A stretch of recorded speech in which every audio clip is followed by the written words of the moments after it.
Bienvenue dans cette vidéo où je vais vous présenter la roue transpersonnelle, ou appelée aussi la roue des animaux. Donc c'est une première vidéo qui présente globalement ce que c'est, avec j'appelais ça les 4 piliers parce que on va voir 4 animaux qui sont vraiment les 4 piliers de la roue.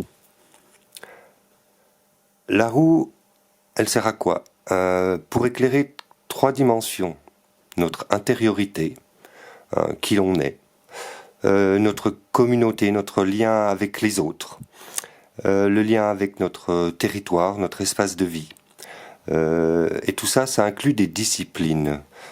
On voit pour chacun, on a dans l'intériorité tout ce qui est lié à la psychologie, la psychanalyse, la connaissance de soi.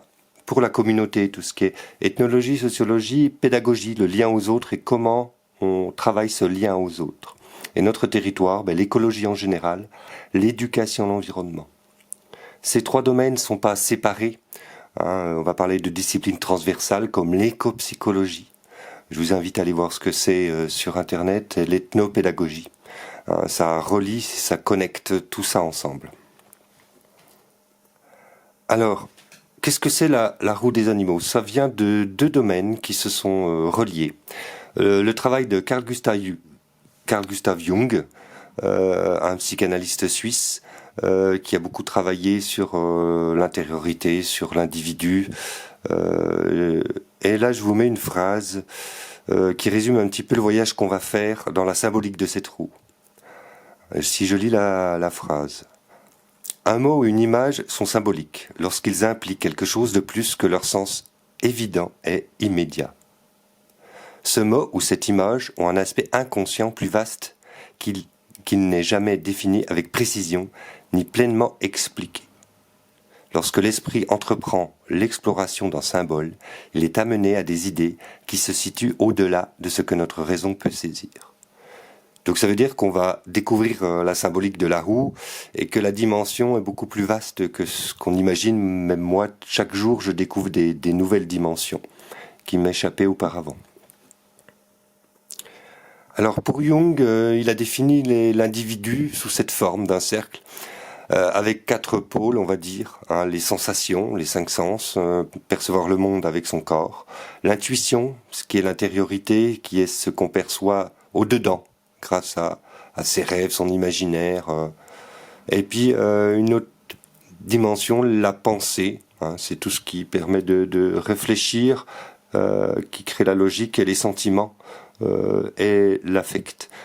Alors, pas évident de savoir d'où vient ce cercle qu'il a fait, mais en tout cas c'est très proche de ce qu'on va voir après, la roue de médecine amérindienne, qui est la 2e dimension qui complétera tout ça. Alors pour Jung, il y a 2 axes. Il y a un axe vertical qui va dans sa sensation à l'intuition. Il appelle ça l'axe de la perception. C'est notre rapport au monde, qu'est-ce qu'on perçoit. Donc on peut percevoir avec notre corps, avec nos 5 sens, ce qui nous entoure. Le monde extérieur vient à nous par ces 5 sens. Et pour lui, il y a une perception intérieure sur ce qu'on ressent de dedans.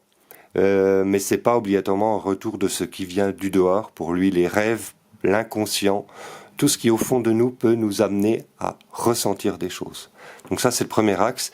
Et le 2e axe, qui va de la pensée au sentiment, il appelle ça l'axe de l'analyse et du jugement. Avec la pensée, la raison, et ce qu'on ressent, ça va nous permettre de juger au sens large du terme, pas obligatoirement péjorativement, le monde, ressentir ce monde. Donc on perçoit, et cette perception, on va essayer de la comprendre et de la ressentir.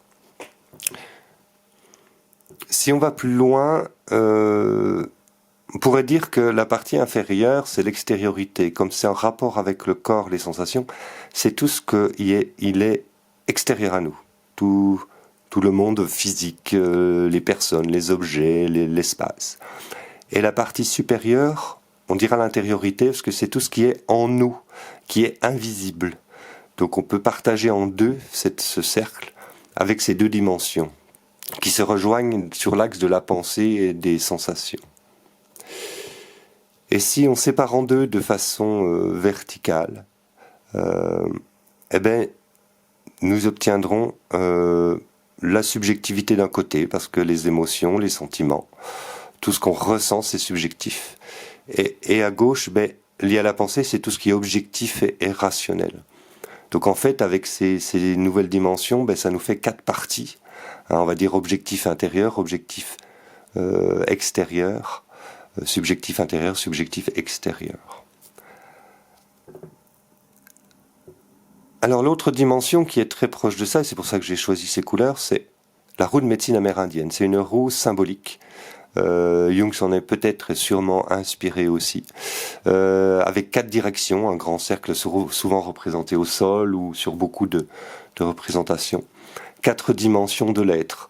Quand on dit les Amérindiens, Amérique du Nord, on trouvera ça chez les Iroquois, chez les Navajos, avec quelques nuances entre les directions, entre les couleurs, entre les animaux représentés. Donc j'ai fait un choix qui s'approche le plus du travail de Jung. On retrouve ces 4 dimensions sous forme d'un totem, par exemple comme ici, juste en face de chez moi. Hein, j'habite juste derrière les arbres que vous voyez sur la photo. On voit ces 4 couleurs, le jaune, rouge, noir et blanc, hein, qui représentent ces 4 dimensions, ces 4 directions symbolisées par 4 animaux. Donc ces animaux, quelquefois, on va les retrouver sur les tambours, comme à gauche, ou sur les colliers. Et si vous avez le loup, l'ours, on verra qu'il y a d'autres animaux. Donc divisé en 4 couleurs, si vous regardez bien, dans beaucoup de créations amérindiennes, vous avez ce symbole qui est présent. Hein, ça va représenter l'univers, ça va représenter le monde, ça va représenter notre personnalité. C'est un symbole vraiment complexe qui a plusieurs dimensions. Alors, si on retraduit les termes de Jung, les sensations, ça va être le corps. En bas, l'intuition plutôt du domaine de l'esprit. La pensée, plutôt la tête, la raison, et le cœur pour les sentiments. Et au centre, c'est le soi de Jung qui est l'individu dans sa globalité, au-delà du moi personnel et égocentrique. Donc on voit les couleurs symboliques qui s'y réfèrent, et les animaux. Voici les animaux qu'on va trouver dans beaucoup d'exemples.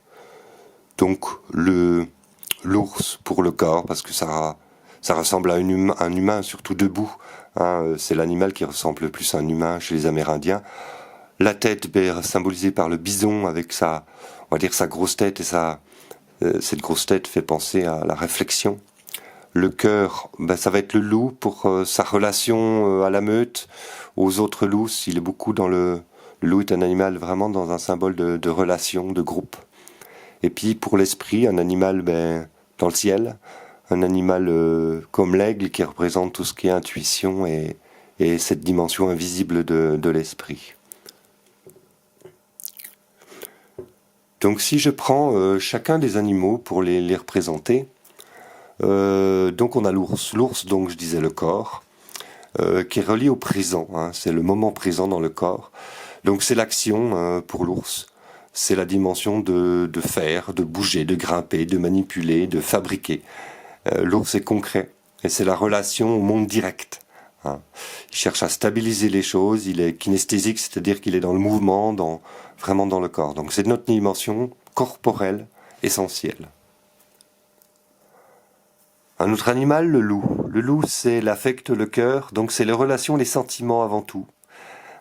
C'est notre dimension affective, donc le loup cherche à communiquer, à ressentir, il observe, il écoute, il échange.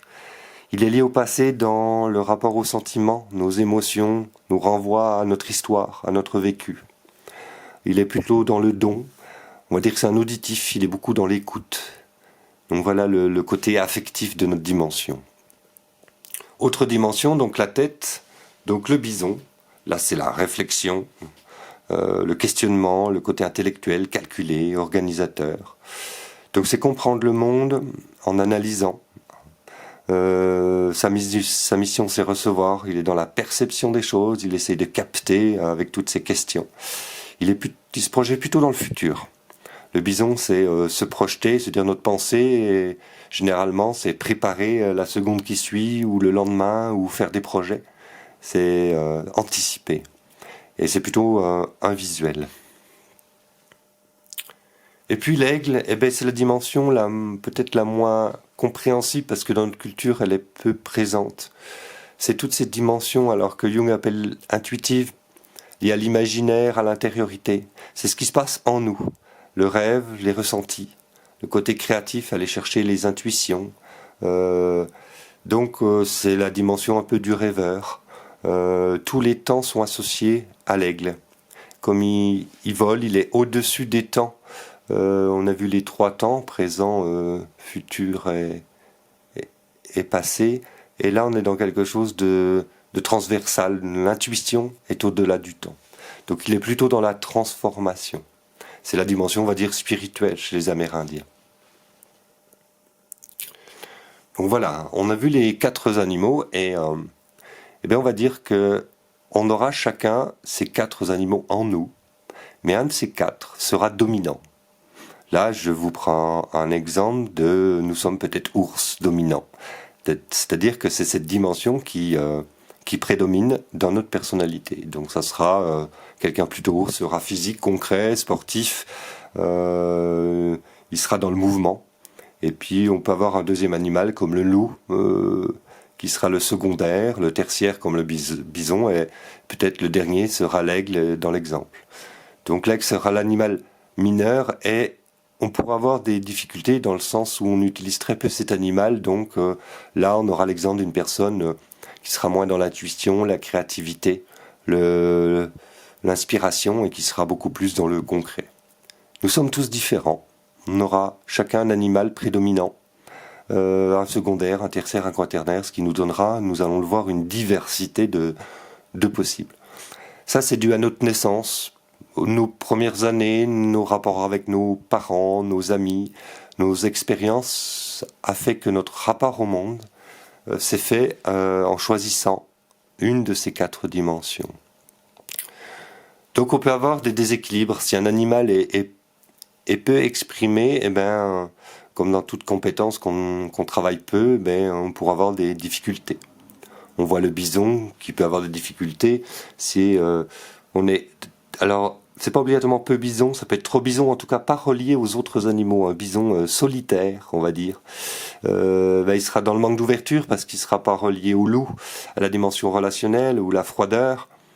Il aura peu d'intuition, peu de pratique.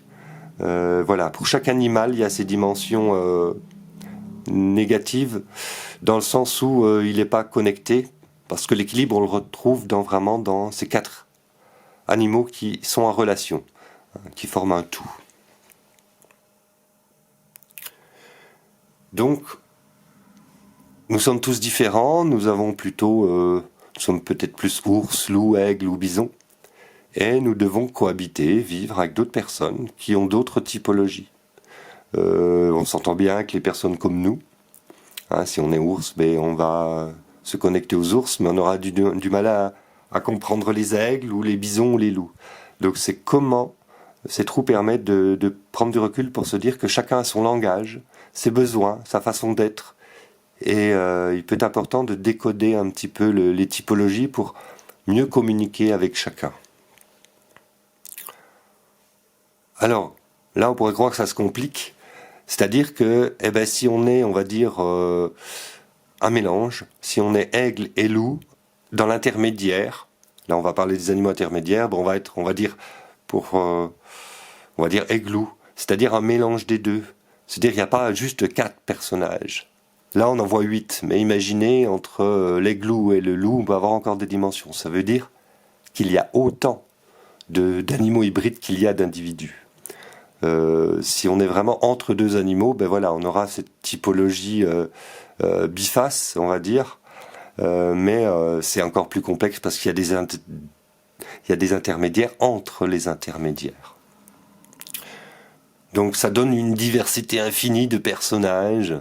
On sera plutôt ours avec une tendance bison en second ou en troisième, etc. Vu qu'il y a 4 typologies, ça donne déjà une diversité de possibles. Et après, il y a d'autres dimensions que je citerai pas là, qui rentrent en compte, qui augmentent cette diversité. C'est ce qui fait la richesse, la biodiversité humaine dans les caractères, les comportements et les façons d'être au monde. Alors voilà, on a résumé un petit peu ces 4 animaux. Pour savoir qui vous êtes, regardez si vous êtes plutôt quelqu'un de concret, de physique pour être un ours, ou plutôt dans l'imaginaire, la rêverie pour un aigle, un peu plus rationnel et calculateur pour le bison, ou plutôt affectif dans la relation en étant loup. Quel est celui qui est le premier présent? Mais peut-être il y en aura un deuxième, un troisième, donc ça vous donne un ordre, on va dire, de passage de ces animaux, hein, de celui qui est le plus important à celui qui l'est moins et qui donnera votre typologie.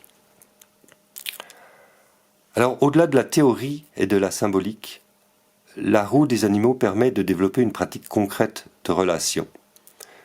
Donc, au-delà de cette théorie, c'est mieux comprendre qui l'on est, hein, par ses particularités. Donc, se comprendre soi, mais aussi comprendre les autres dans nos relations.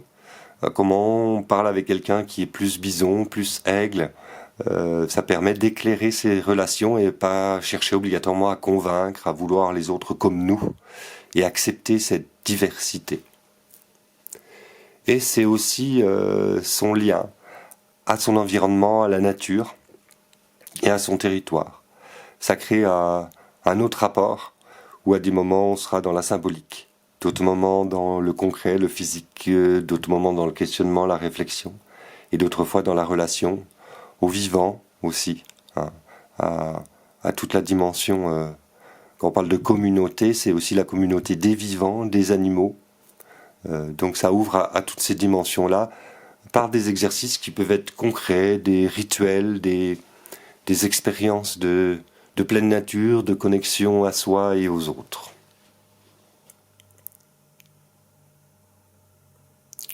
Voilà, on a fait le tour de cette présentation rapide. Moi j'aime bien cette petite phrase qui dit se reconnecter à la nature, redécouvrir nos racines profondes, s'ouvrir à d'autres cultures, soigner la terre et repenser le monde. Toutes ces dimensions, c'est s'inspirer de nos savoirs d'aujourd'hui, mais d'ailleurs, des peuples premiers, hein, qui m'ont beaucoup inspiré pour ces réflexions et ces mises en pratique avec, je dirais, des dizaines d'années d'expérience avec des groupes où je propose des formations, des animations sur cette connexion. Donc la roue, c'est un outil qui permet de se relier à tout ça. Voilà, je vous remercie pour votre attention et peut-être à une prochaine fois.